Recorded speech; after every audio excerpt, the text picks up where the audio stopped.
It's very pleasing to hear the words that Elsie said, but to me, the joy and benefit has been being able to help HOPE and being able, to the extent that I have been able to perhaps remove some of the barriers that they have run into on the state level, because I believe, and I'm sure you believe, that HOPE is a treasure in this community. They are a gem not just to the Haitian American community, but to the city and the community at large. They are part of the fabric that keeps this community going.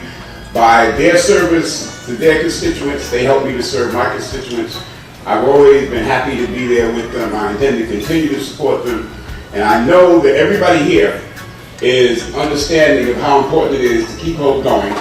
And I know that you do what you can to support them. And rest assured that I'll continue to do my part. Thank you very much.